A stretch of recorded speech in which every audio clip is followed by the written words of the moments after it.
Good day and welcome back to another DBZ Dokkan Battle video. In this video we're going to be taking a look at Devastating Punishment, TEQ Beerus, and how good he is after his Super Extreme Z Awakening in DBZ Dokkan Battle.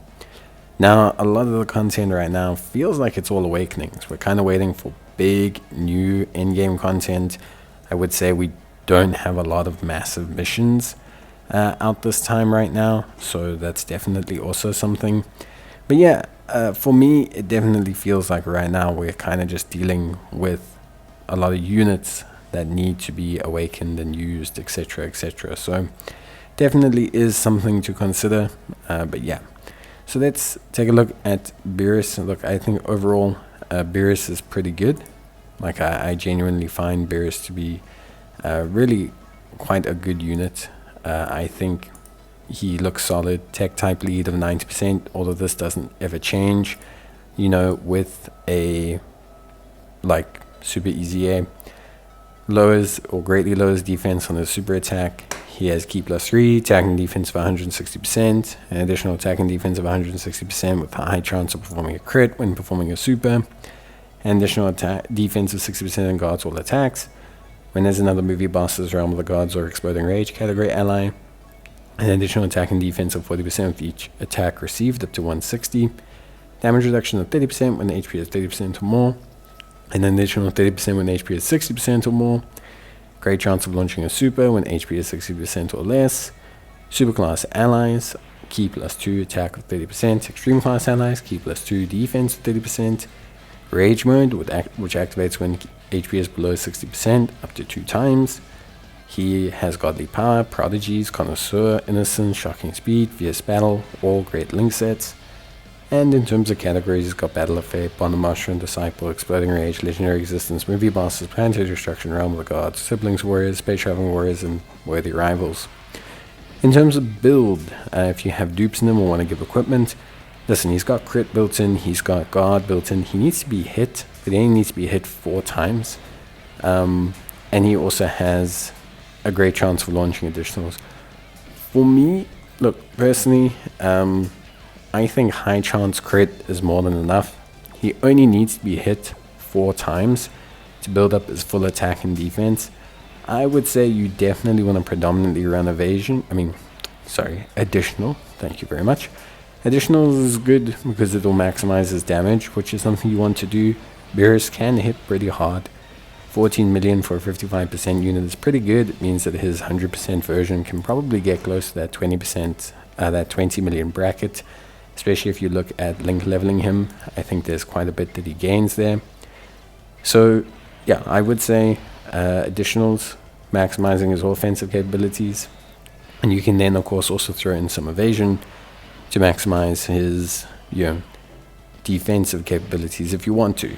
Crit otherwise if you're really going full offense, but I think like a 20%, like a 20 additional 5 crit from the base and like maybe a 5 evasion kind of build works nicely. I think that just feels good.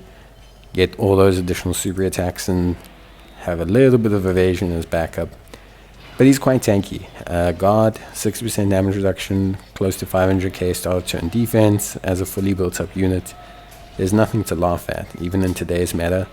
I've discussed this before, but it means that he can tank 2.5, 3 million supers, and a rainbow unit probably shucks out more. Link leveling also improves his defense, because Connoisseur and Shocking Speed both give him defense at link level 10. So yeah, I would say overall Beerus looks pretty good. His rage mode is also pretty solid. His rage mode lets him basically have increased damage. So he gets now damage per orb, which is really, really helpful. And he can do some decent damage in his rage mode. His rage mode also activates twice, which actually makes it pretty useful, because it means that you can have 2 turns of free damage below a certain health threshold, which I think is pretty good. Obviously, when he does have rage activated, the big problem is that means he's coming out with only 30% damage reduction, which is a little bit of a worry. But I think most times then you would just push him to second slot and let him kind of do his thing rather in that slot. than anything else. At least that's what I would say. Overall, he's really cool, and he functions on quite a few teams. Exploding Rage, Planetary Destruction, movie bosses.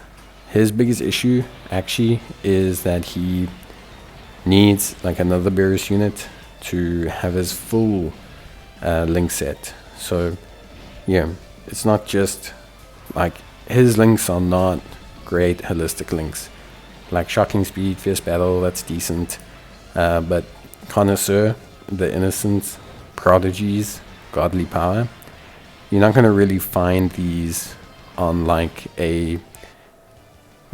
Exploding Rage, Movie Bosses team, which are his best teams right now. You can find him on a Realm of the Gods team though, and he is a boost for all of those teams because he meets all those teams fulfill his requirement to have his guard. Obviously you can run him on other teams as long as you run him with a partner that fulfills that requirement. But generally speaking, I'd say he's more than fine on any of those teams. He's quite a big boost for those teams as well. Great to have a first slot tank. He gives a bit of support as well, depending on what the rest of your team is like. So he just is pretty solid. I think overall, I personally at least find him to be a very good unit. Now when it comes to links, like I said, Connoisseurs, Godly Power, Prodigies, Innocence, Shocking Speed, Fierce Battle. It's not the craziest link sets. It's not like mind-blowing. It's not like the best link sets you've ever seen. But it's not necessarily terrible either. This is just kind of your standard half-decent link set. Other than that, I would say he's pretty good. Focus on just Shocking Speed, and from there you should be fine. Key is still somewhat important to him. But yeah, I would say Connoisseur, things like that, you can probably just skip. Really, it's only really Beerus and Whis, or Whis characters that give it to him. You can run them with like Vardos and things like that, but you'll be running them on suboptimal builds for them. So it's just going to depend. Obviously, if we are getting easy 8 to strength Whis, then we could have a really fun rotation. And I'd really, really like to see that happen relatively soon. Bye.